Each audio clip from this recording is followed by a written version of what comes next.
안녕하세요, 지메입니다. 오늘 할 내용은 임차인의 입찰에 대한 내용을 하려고 합니다.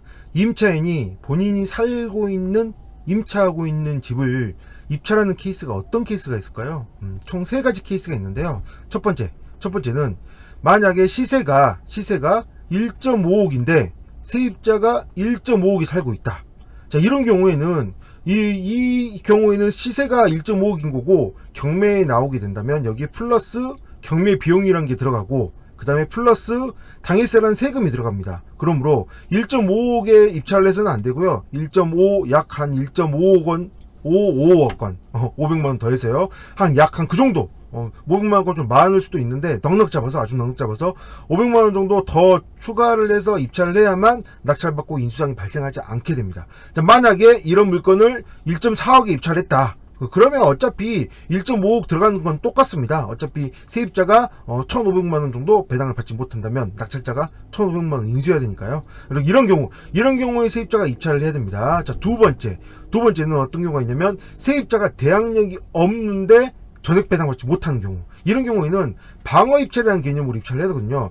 만약에 1.5억짜리 집이 있는데 앞에 근저당이 1억이 있습니다. 자, 그런데 세입자가 6천만원에 살고 있다고 합시다.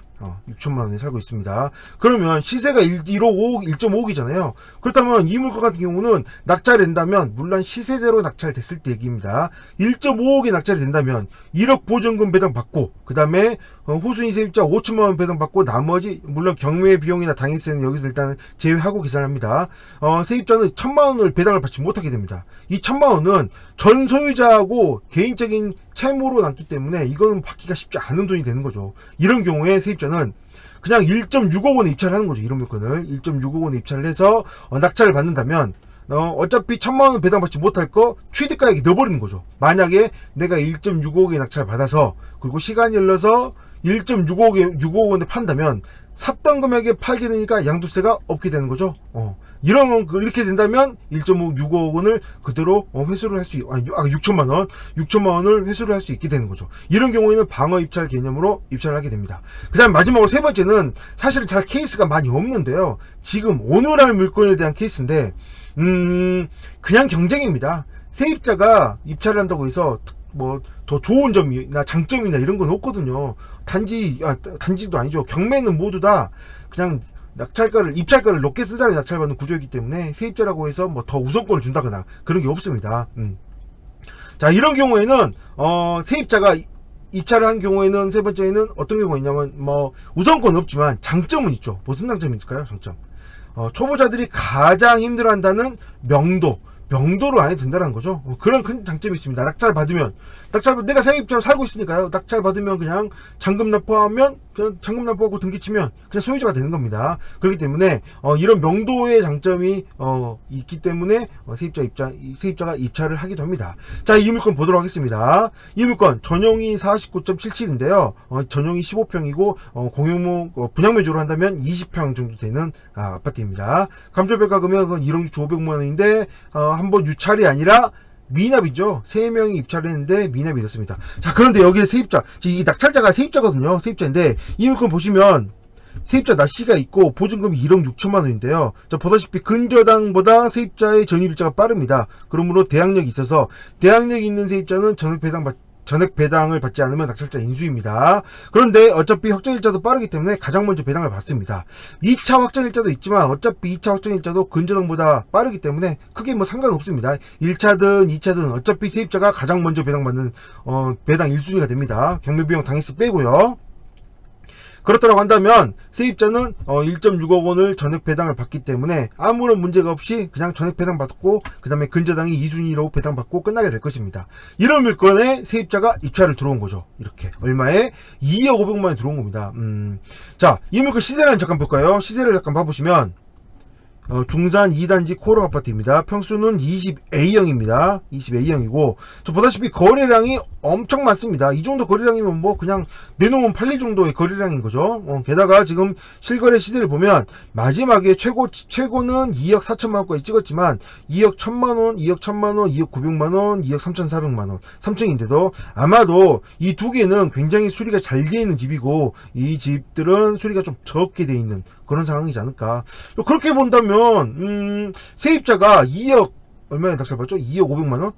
2억 500만 원 낙찰 받으면 이거 미납하는 것보다 미납을 한다면 입찰 보증금이 얼마죠? 1650만 원을 버리는 거잖아요. 그러면 1650만 원을 버린다면 여기서 거꾸로 1650만 원을 뺀다면 어떻게 돼요? 그러면 1억 9천 얼마가 될 텐데 1억 9천? 1억 9천 정도가 될 텐데 그렇게 되면 어떻게든지 지금 상황이 좋은 거잖아요. 그러면 미납을 하는 것보다 그냥 미납을 하는 것보다 잔금 납부하는 게 훨씬 나을 것 같은데 어쨌든 이제 미납을 했습니다.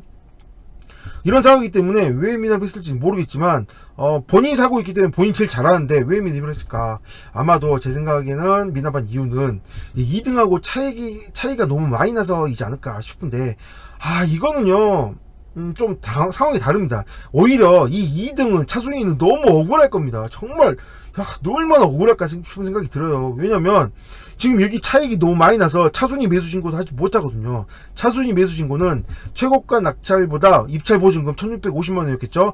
1650만 원 뺀 그 금액까지만 차순위 매수 신고를 하고 있을 수 있는데 1억 7천만 원은 너무 많이 나잖아요. 막 그럴 거였으면 미납할 거였으면 입찰하지 말았으면 이 사람이 1억 7천만 원 낙찰 받았다면 얼마나 잘 받았어요. 시세가 2억이 넘어가는데 그러면 정말 20% 이상의 수익인 엄청나게 진짜 운이 좋았을 그런 상황인데 임차인이 입찰을 해서 미납하는 바람에 참 얼마나 억울할까 싶은 생각이 들긴 합니다. 어쨌든 세입자 입장에서는 단순하게 이렇게 생각할 수 있습니다. 1650만 원을 버리고 1억 7천5백만 원을 다시 예를 들어 낙찰을 받았다 해도 이득인 거잖아요.